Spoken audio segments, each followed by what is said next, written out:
தீனா ஐயா. போய் அர்ச்சனைக்கு தேங்காய் பழம் வாங்கிட்டு வா. சரிங்க ஐயா.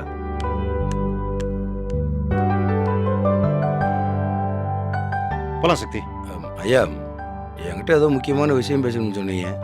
சொல்றேன், சாமி கும்பிட்டு சொல்றேன். ம். டேய் வாடா சீக்கிரம். இதோ வந்துடுறேன் ஐயா. வா சக்தி.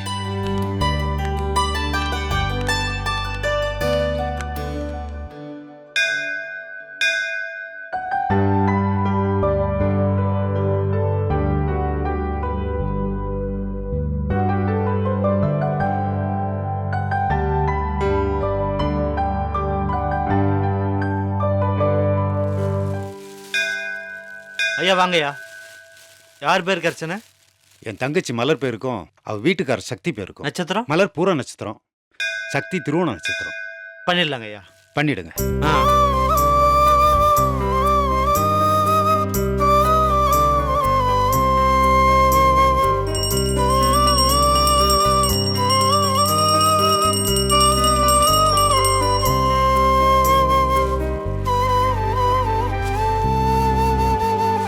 இந்தா.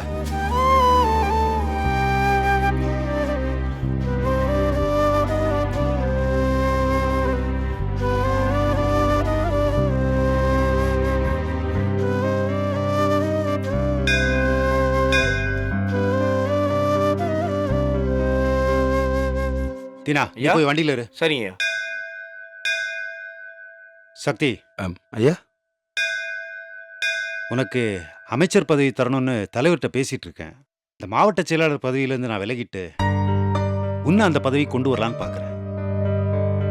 நம்ம ரைஸ் மில், மரக்கடை, தோட்டம் துறவு, ஏன் வீட்டையும் சேர்த்து உன் பேர்ல எழுதி வைக்கலான்னு முடிவு பண்ணியிருக்கேன்ப்பா. அது சம்பந்தமா நம்ம ஆடிட்டரையும் லாயரையும் அடுத்த வாரம் வர சொல்லியிருக்கேன். ஃபார்மாலிட்டி எல்லாம் முடிச்சுட்டு உன் பேருக்கே கிரயம் பண்ணி கொடுத்துட்றேன்.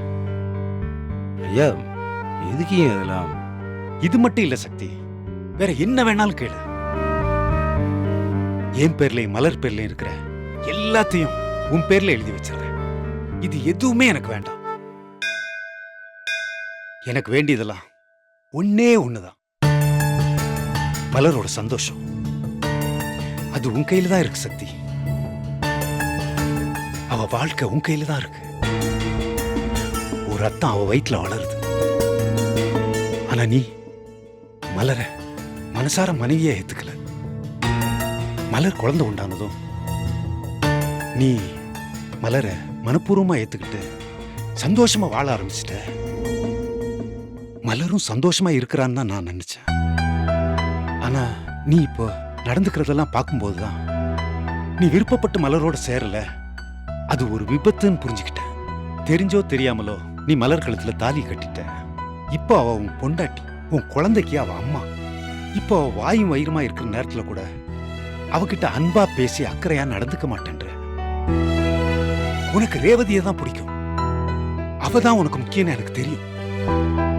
ஆனா இப்பதான் அவ உன் கூட இல்லையே, உன்னைய விட்டுட்டு எங்கேயோ கண்காணாத இடத்துக்கு போயிட்டாளே. ஆனா நீ இப்பவும் அவளையே நினைச்சுக்கிட்டு அவளுக்கு பிறக்க போற குழந்தைய நினைச்சுக்கிட்டே வருத்தப்பட்டுக்கிட்டு இருக்க. அது உன் புள்ளதான். அது மேல உனக்கு அக்கறை இருக்கத்தான் செய்யும், நான் இல்லைன்னு சொல்லல. மலர் வயிற்றுல வளர்றதும் உன் புள்ளதானே. எங்கேயோ இருக்கிற ரேவதியும் அவ வயிற்றுல இருக்கிற புள்ளைய நினைச்சு கவலைப்படுற நீ, உன் கண்ணு முன்னாடி உன் பக்கத்துல இருக்கிற மலரையும் உன் பிள்ளைய நினைச்சு ஒரு துளியாவது அக்கறைப்பட்டிருப்பியா? இல்லையே. முன்ன பின்ன தெரியாதவன் கூட புள்ளத்தாச்சி பொம்பளை பார்த்தா இறக்கப்படுவான். ஆனா நீ மலருக்காக கொஞ்சம் கூட இறக்கப்படலையே. ரொம்ப வேண்டாம், ஒரு வார்த்தை நீ சாப்பிட்டியான்னு கேட்டிருக்கியா?